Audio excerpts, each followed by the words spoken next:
It's time for another episode of MoState Update, the official podcast of Missouri State Athletics. Now, here's your host, the new voice of the Bears, Corey Riggs. Hello, everybody, and welcome. It has been a long time, but we are back and better than ever. This is the MoState Update, the official podcast of Missouri State Athletics, brought to you by the great folks at Sutherland's, as well as the payroll company and Discount Snacks.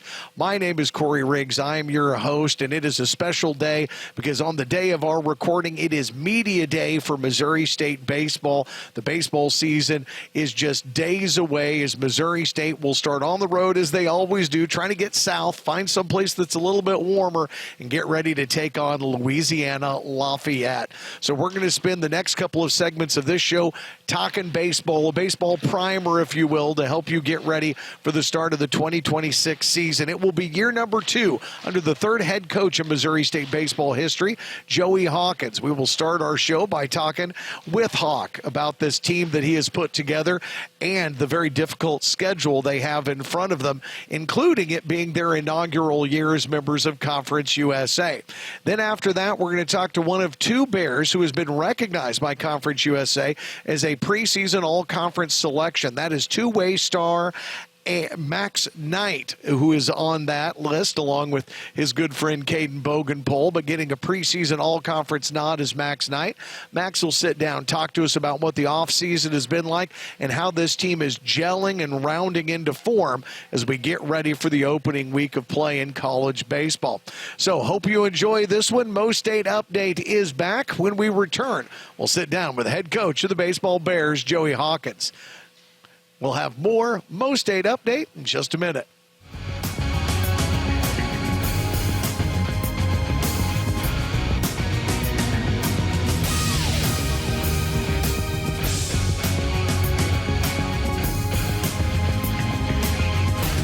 Welcome back to MoState Update, everybody, the official podcast of Missouri State Athletics. And we are on the road, if you will, today over inside the Bill Rowe Indoor Training Facility as Missouri State baseball season is right around the corner. It's Missouri State Baseball Media Day, so we get a chance to sit down and talk to the head coach of the Bears starting his second year, Joey Hawkins. And Hawk, you guys have been busy. It's off season is always busy. You got new players coming in.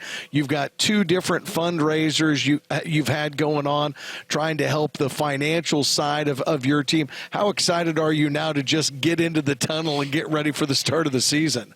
I'm ready. But no, it's been a good off season. Recruiting went great. Fundraising went great. Fall practice was tough, and preseason we're making the right progress right now. So. Got to finish it off strong. 3 scrimmages this weekend, but we're itching. We're ready to go, and just got to take care of business with 1 more week of training. So the weather really hasn't done you any favors this year. I think last year's winter was a little bit more favorable. Maybe you got to spend some more time outdoors. Yeah, last year, 10 scrimmages, 7 outside. This year we've had 1 outside so far. But with hopes of having 3 outside this weekend, so we'd get to 4. But it is what it is. I mean, Ole Miss, who we play week 2, they've got snowed in. Even down in Louisiana, where we're going way south, they got some pretty cold weather as well. So I think everyone's dealing with it, and at the end of the day, once it's go time, turn the lights on, we'll be just fine. Well, and with that being said, this is a team where you've got, I think, a really great mix this year of some new talent, but you've got a bunch of guys coming back off of your team last year.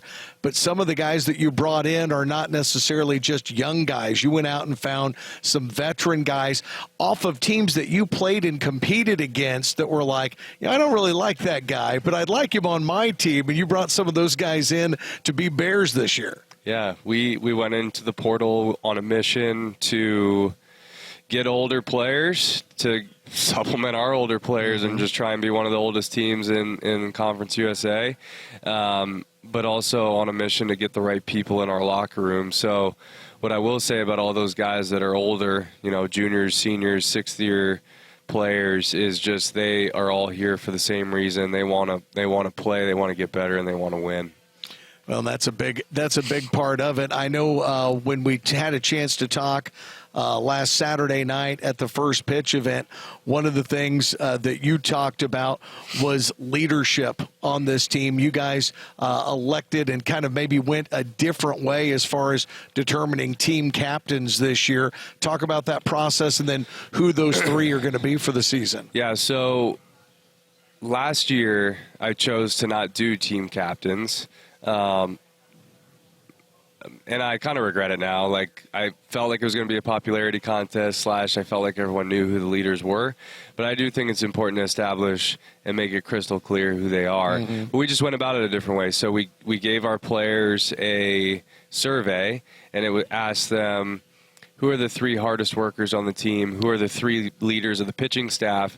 Who are the 3 leaders of the offense? Who are the 3 leaders of the defense? Who's the best freshman leader, sophomore leader, junior leader, and senior leader? And we compiled all the data, and we picked 8 players to be on a leadership council. So those players are Tag Gollert, Carter Bergman, Caden Bogenpool, Curry Sutherland, Logan Fife, Ross Felder. I'm missing 2 more here. We got 8 on there, though. All right. Tyler Charlton. Can't forget Chuck. And I'm missing 1 more, but it'll come back to me. But anyways, the goal of that was just to start teaching leadership at a higher level. Mm-hmm. And then from there, we just subject's the other one. There it is. And from there, we just wanted to teach leadership at a higher level and kind of give them a space where they can ask questions about it. Because sometimes we assume they know what leadership is, and that's not always the case. And from there, we picked 3 team captains. So we picked Tag Gollert, Carter Bergman, 4-year players in our program.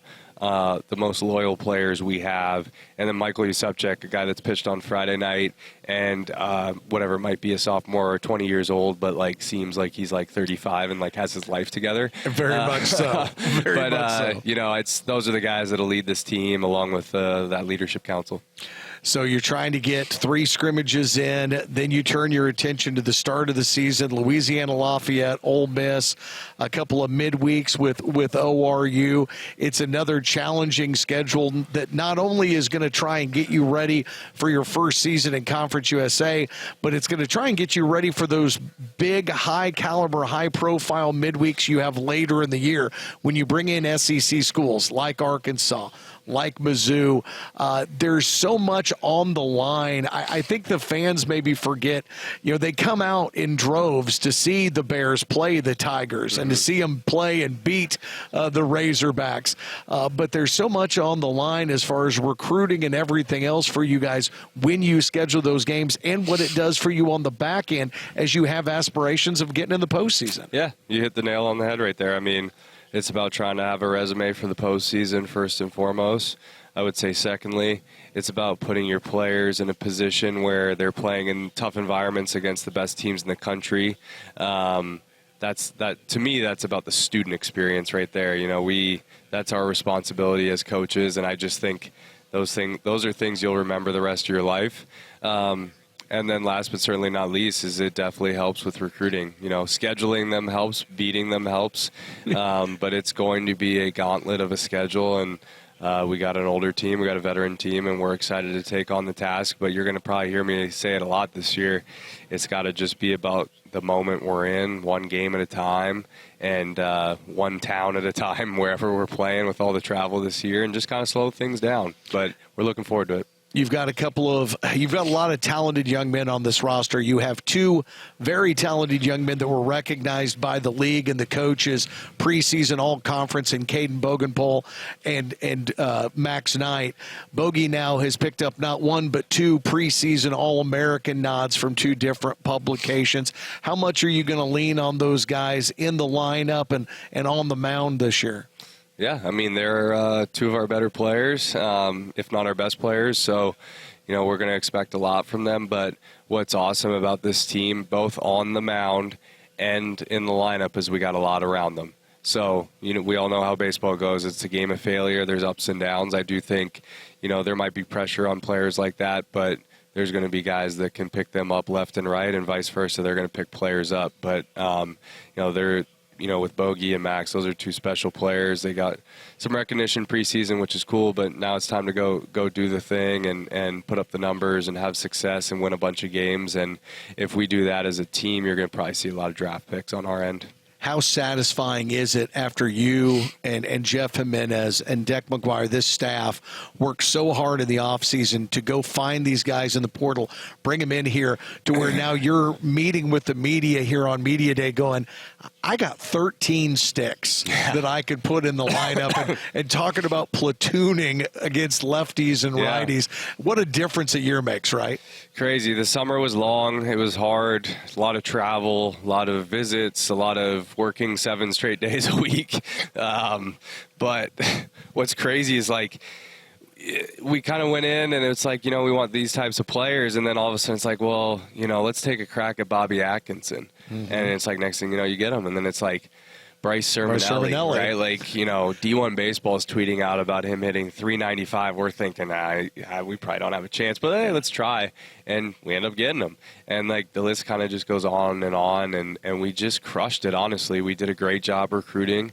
And that's your best avenue to being great at recruiting is, like, people skills. Sure. Right? And Jeff and Deck and Kyle Cliff, like, they're elite at it. They can have a conversation with the best of them, and they can lure you to want to, come here and be prideful for Missouri State. And that's what we got. And like you said, we're meeting with media, and we play next week, and starting to feel a little surreal, but we're excited with the group we put together. Well, it helps when you've got great people, and that's what you've got around you in those assistant coaches, those pitching coaches you were talking about.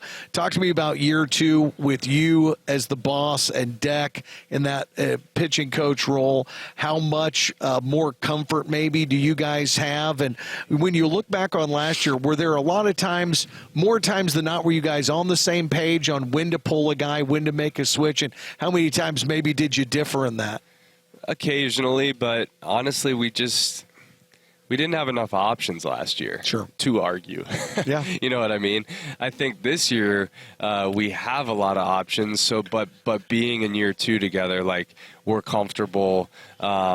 He knows what I like. I know how he calls pitches. He does an elite job at scouting reports.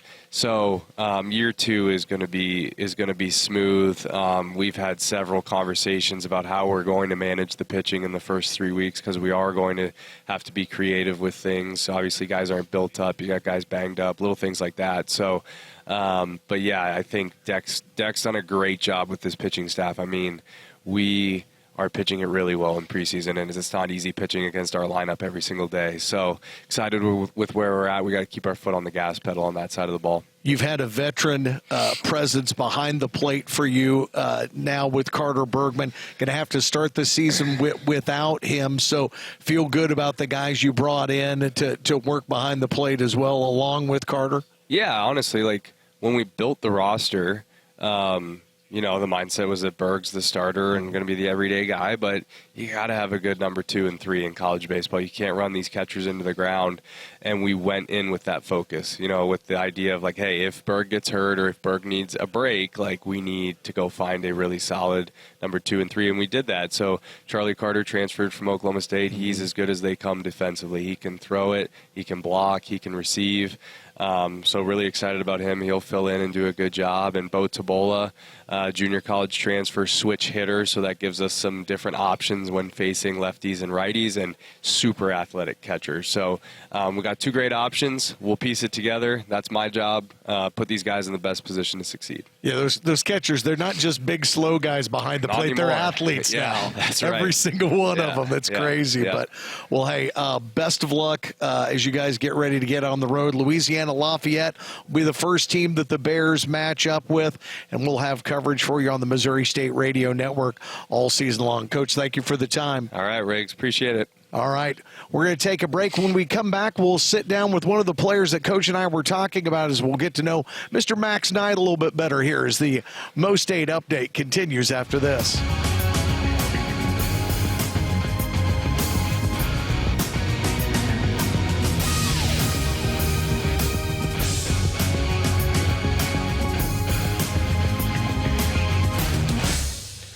Welcome back to the official podcast of Missouri State Athletics. This is MoState Update, and we are thrilled now to sit down with one of the Bears' returning stars. He was an all-conference selection last year, a all-newcomer selection last year in the Missouri Valley Conference, and an all-American selection by the time it was said and done. The two-way player out of the great state of Oklahoma, Max Knight, joins us now. Max, man, how are you doing? How has the offseason treated you? I'm doing good. It's been great so far. I think we've got a pretty cool group of guys, and that always makes things better, in the locker room and different things like that. And, it was great. Great off-season. We got a lot stronger, I know that.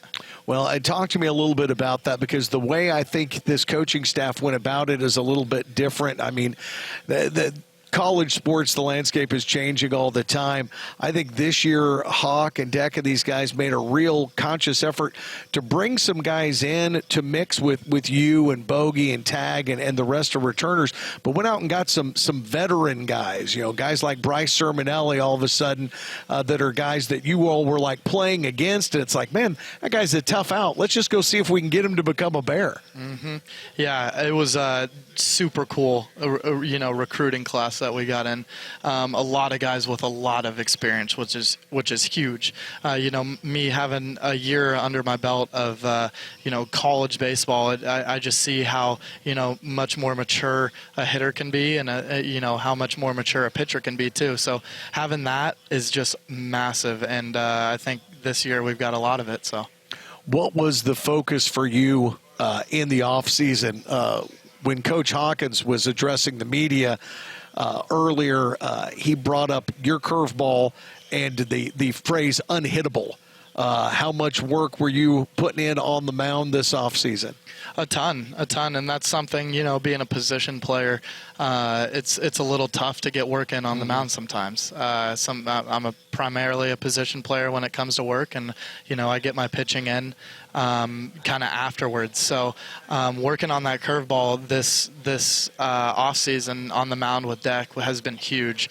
Being able to land a pitch that's kind of got that much depth is tough at sometimes, and I kind of faced that last year, and getting that in the zone is only going to make it more effective. So, and I understand the velo on the fastball is up 92, 93 maybe this year? Yeah, so I touched that a couple of times last year, only in the spring, and in the fall I was anywhere from 88, 87 to 90, 91. But yeah, this year I've hit a 3 already, I think in the Drury scrimmage in the fall, and then this spring it's been getting up there, climbing up there, getting kind of game ready. So two-way guys like you and Curry. I talked to Curry the other night at the first pitch event, and I just feel like it's so much more work. Is it maybe even more rewarding because you can contribute in a lot of different ways to your team? For sure, yeah. Of course it's rewarding.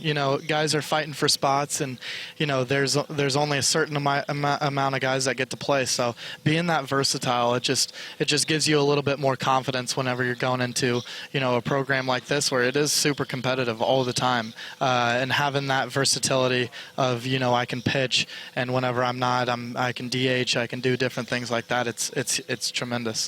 So Coach Hawkins was talking about, obviously, the added depth on the pitching staff this year, and we'll stay on that side of the ledger. Then we'll switch over to your fielding. But he says, added a ton of depth, added some left-handed pitchers, which didn't have a lot of previously. So when you think about where you fit in the mix, where would you like to see that curveball and your ability utilized? Is it spot starting? Is it out of the bullpen? Didn't really have a locked-in closer last year. Would that be a role that you would be interested in? Yeah, I want to be one of those guys that's just versatile. I want to have my teammates trust me in any role that I go in.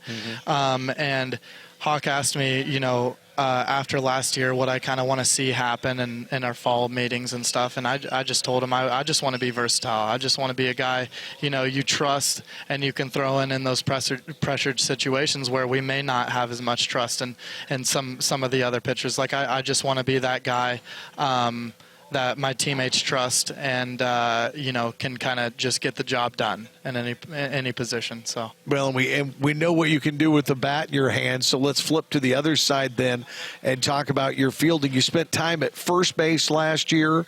Is that where you're going to be back this year? You're going to be in the outfield. Where do you think you're going to get utilized? Yeah, and that goes on the hitting side as well. I really enjoy being versatile, and I think this fall I took a lot of reps out in the outfield. Okay. And that's something I talked to Hawk with as well. I grew up playing the outfield.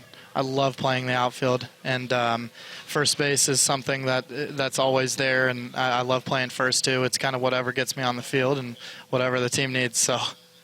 I used to feel that way when I was coming up in television. It's like, hey, if you can run a camera, if you can announce, if you can do instant replay, whatever, just learn every job. That way they can never tell you, we don't have a spot for you today, man.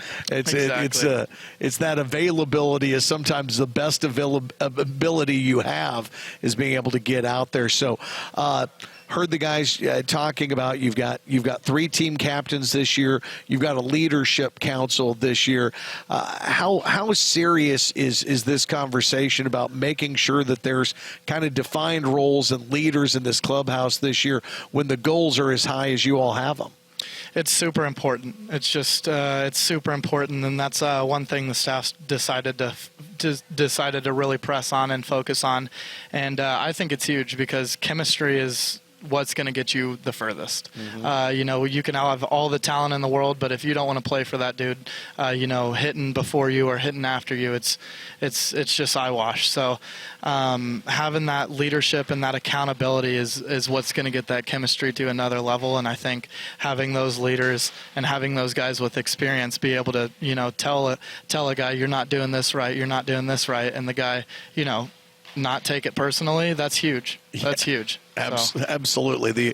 The ability to police one another that's what good teams do. I've always heard it from other coaches. It's not just baseball, football, whatever.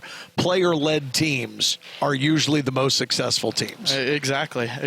And having that chemistry, it makes it just all the more fun to play for the guys sitting next to you. So. Well, speaking of fun, you guys have got a crazy schedule in front of you.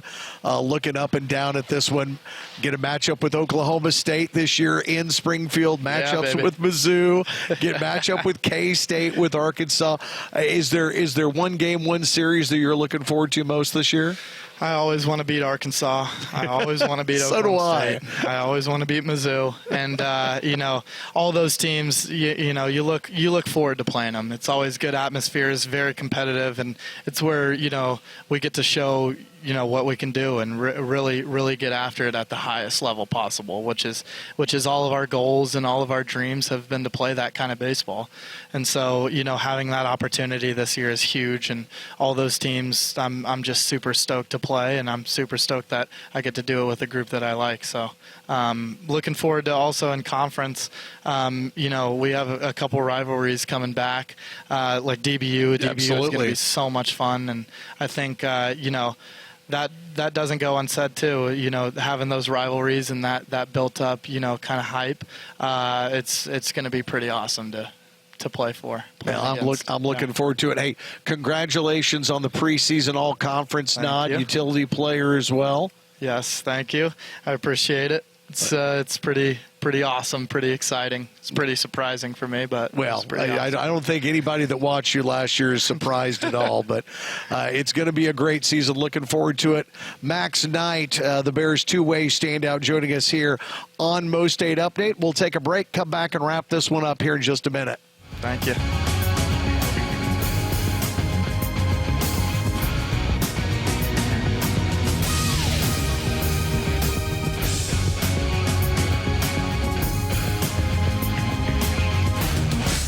I am always excited about the start of the baseball season. It cannot get here soon enough, and it has arrived.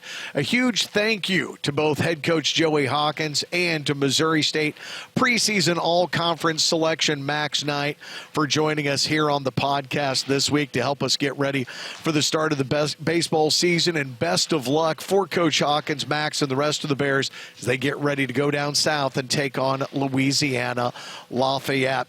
As always, thanks to our great sponsors here on MoState Update, Discount Snacks, the Payroll Company, and the fine folks at Sutherland's. We thank them for their support.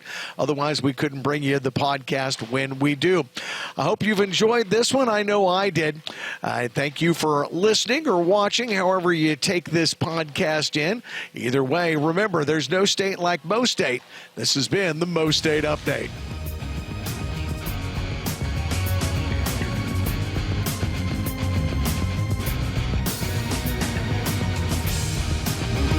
You've been listening to the MoState Update with Corey Riggs. The preceding has been a Learfield presentation on the Missouri State Sports Network.